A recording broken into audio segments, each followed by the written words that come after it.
अर्जुन उवाच मदनुग्रहाय परमं गुह्यमध्यात्मसंज्ञितं यत्त्वयोक्तं वचस्तेन मोहोऽयं विगतो मम भवाप्ययौ हि भूतानां श्रुतौ विस्तरशो मया त्वत्तः कमलपत्राक्ष माहात्म्यामपि चाव्ययम् एवमेतद्यथाथत्वम् आत्मानं परमेश्वर द्रष्टुमिच्छामि ते रूपम्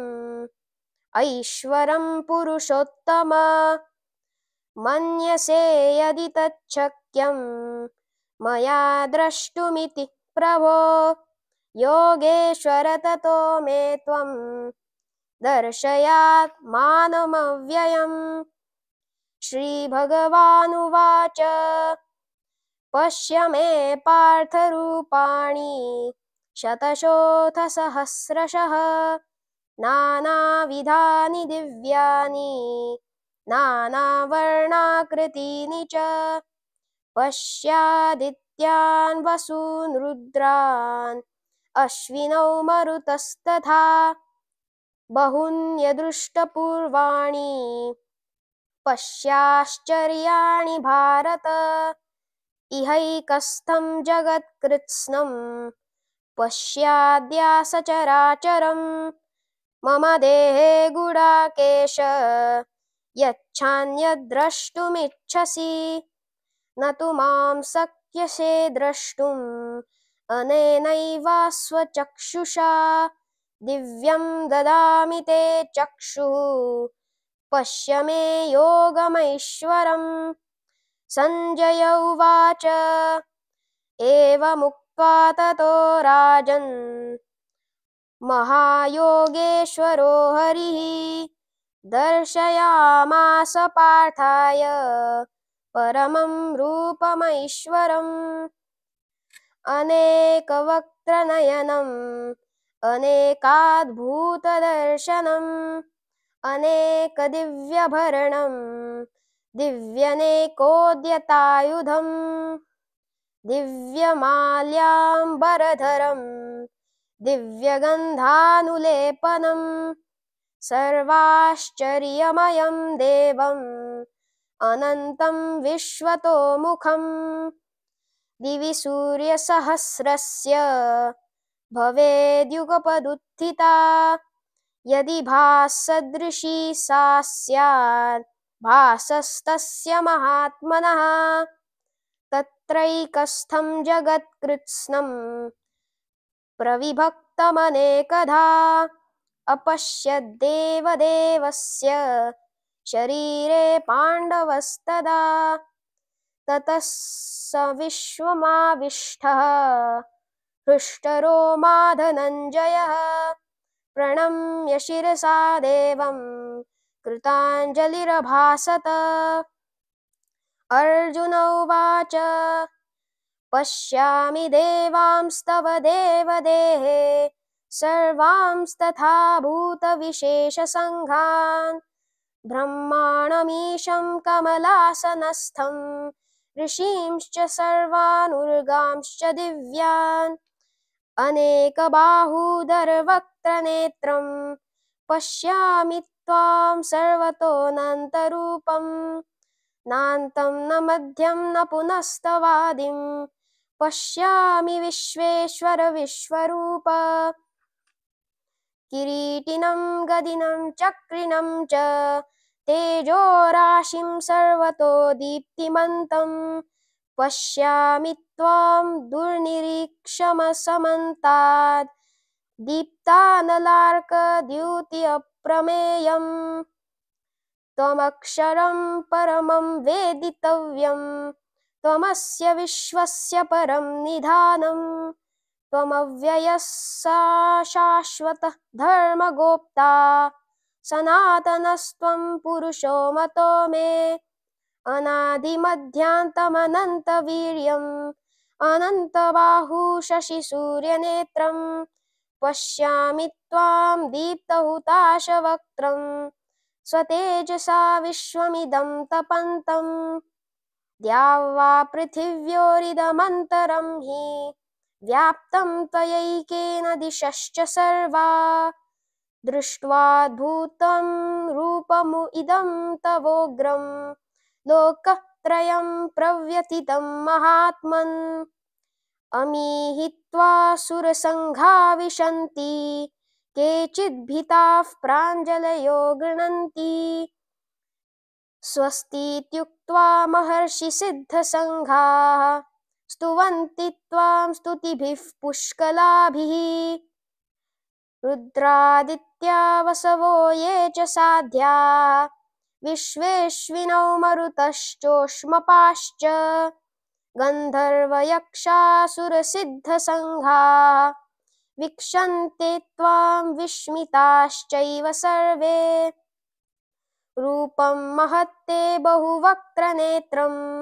महाबाहो बहुबाहुरुपादं बहूदरं बहुदंष्ट्राकरालं दृष्ट्वा लोकाः प्रव्यथितास्तथाहम् नभःस्पृशं दीप्तमनेकवर्णं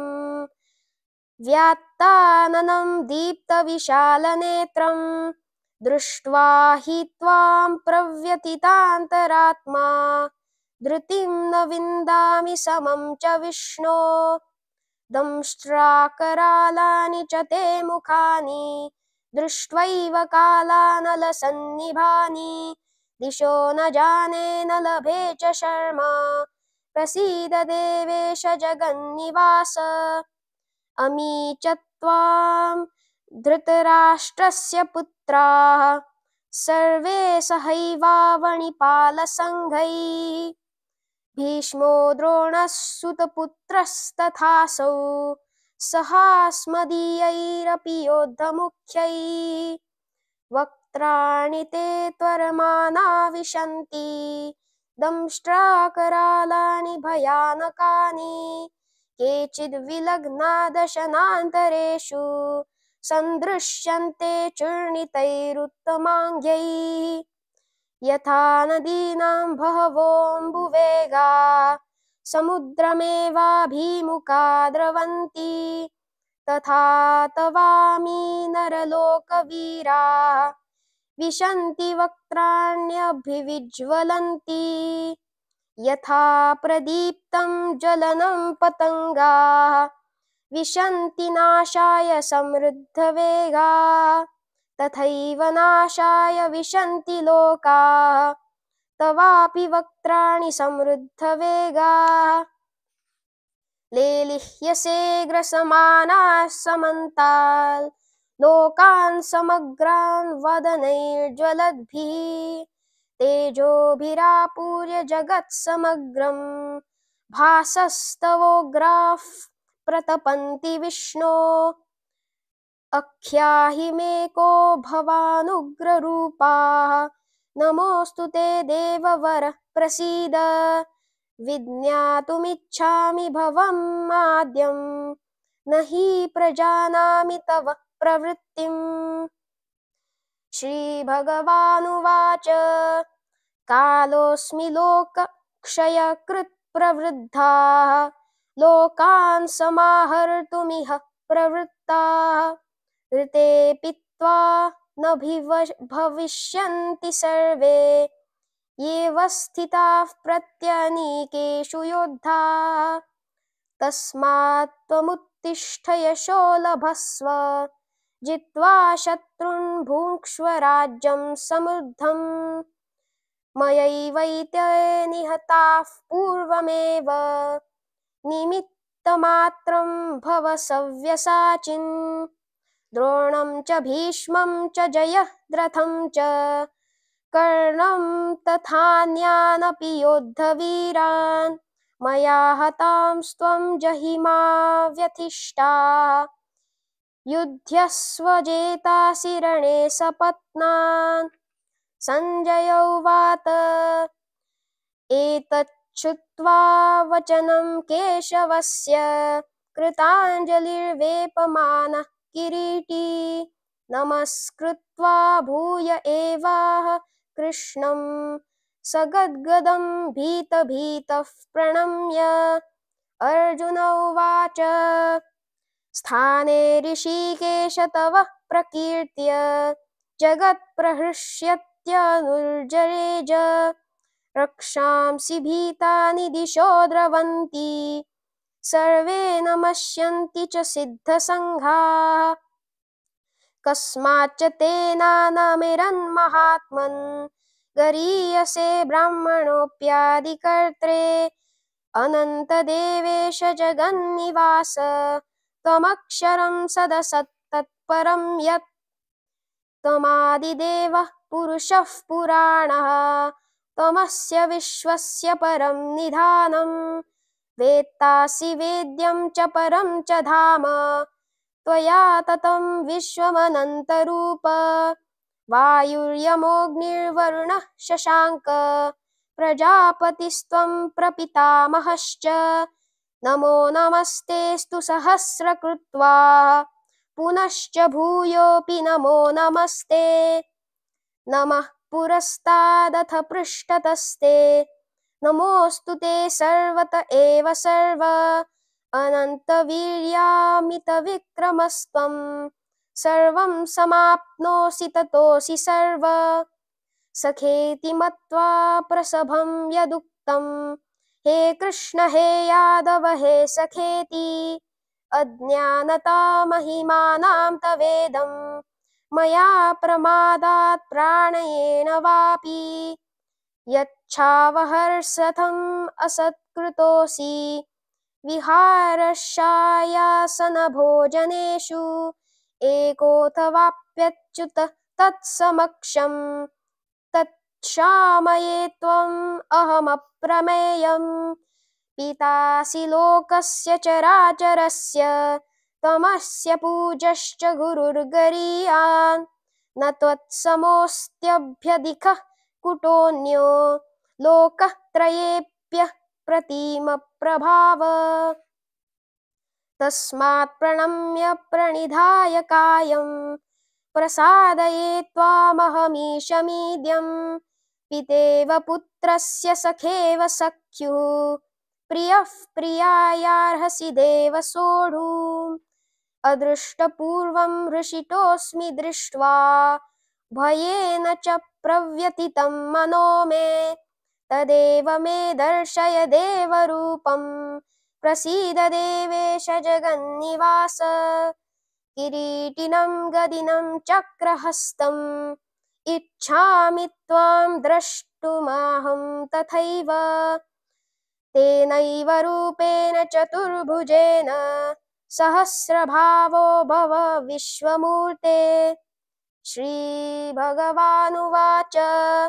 मया प्रसन्नेन तवार्जुनेदं रूपं परं दर्शितमात्मयोगात्